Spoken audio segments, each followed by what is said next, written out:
Genesis 4.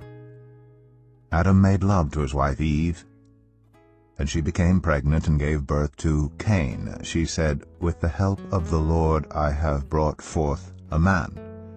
Later she gave birth to his brother Abel. Now Abel kept flocks, and Cain worked the soil.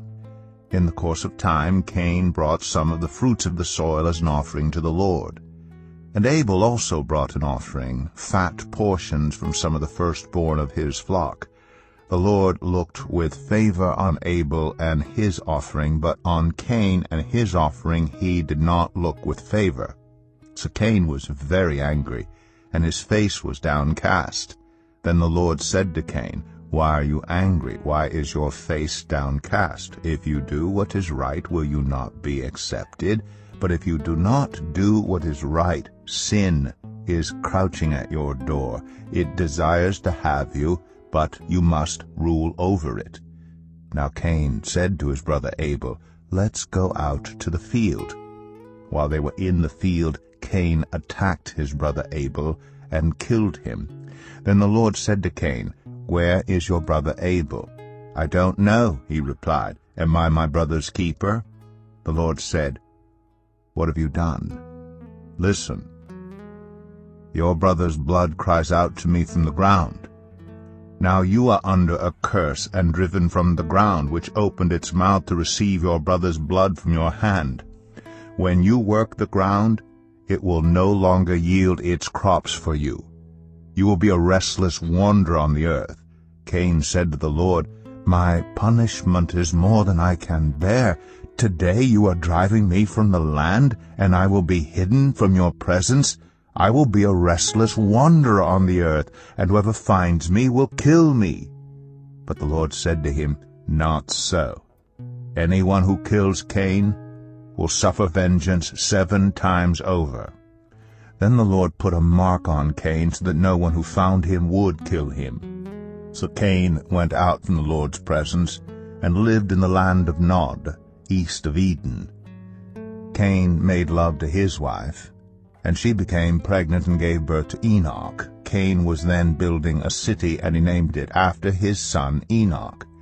To Enoch was born Irad, and Irad was the father of Mehujael, and Mehujael was the father of Methushael, and Methushael was the father of Lamech. Lamech married 2 women, one named Adah and the other Zillah. Adah gave birth to Jabal. He was the father of those who live in tents and raise livestock. His brother's name was Jubal. He was the father of all who play stringed instruments and pipes. Zillah also had a son, Tubal-Cain, who forged all kinds of tools out of bronze and iron. Tubal-Cain's sister was Naamah. Lamech said to his wives, "Adah and Zillah, listen to me. Wives of Lamech, hear my words. I have killed a man for wounding me, a young man for injuring me. If Cain is avenged 7 times, then Lamech 77 times. Adam made love to his wife again, and she gave birth to a son and named him Seth, saying, "God has granted me another child in place of Abel, since Cain killed him." Seth also had a son, and he named him Enosh. At that time, people began to call on the name of the Lord. When they had gone, an angel of the Lord appeared to Joseph in a dream. "Get up," he said, "take the child and his mother and escape to Egypt. Stay there until I tell you, for Herod is going to search for the child to kill him." So he got up, took the child and his mother during the night, and left for Egypt, where he stayed until the death of Herod.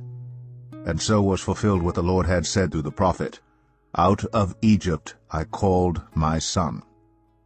When Herod realized that he had been outwitted by the Magi, he was furious, and he gave orders to kill all the boys in Bethlehem and its vicinity who were 2 years old and under, in accordance with the time he had learned from the Magi.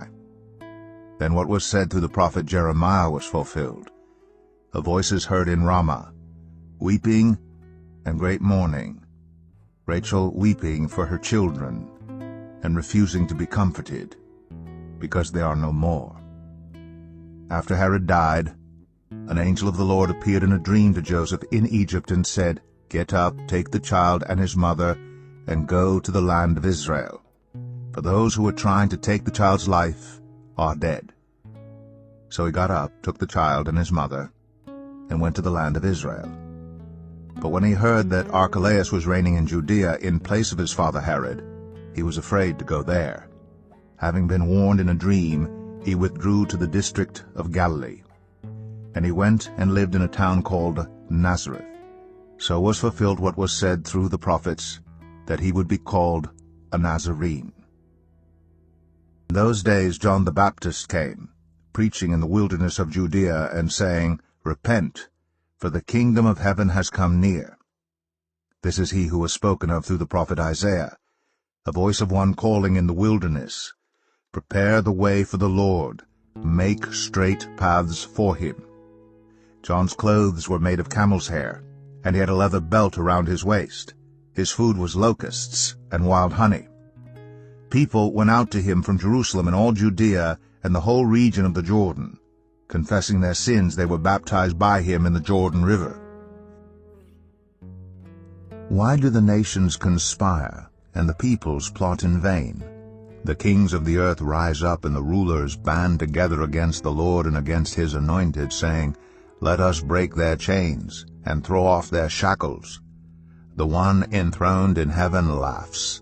The Lord scoffs at them. He rebukes them in his anger, and terrifies them in his wrath, saying, "I have installed my king on Zion, my holy mountain. I will proclaim the Lord's decree. He said to me, 'You are my son. Today I have become your father. Ask me, and I will make the nations your inheritance, the ends of the earth your possession. You will break them with a rod of iron. You will dash them to pieces like pottery. Therefore, you kings, be wise, be warned, you rulers of the earth. Serve the Lord with fear, and celebrate his rule with trembling. Kiss his son, or he will be angry, and your way will lead to your destruction, for his wrath can flare up in a moment. Blessed are all who take refuge in him." The fear of the Lord is the beginning of knowledge, but fools despise wisdom and instruction. Listen, my son, to your father's instruction, and do not forsake your mother's teaching. They are a garland to grace your head and a chain to adorn your neck.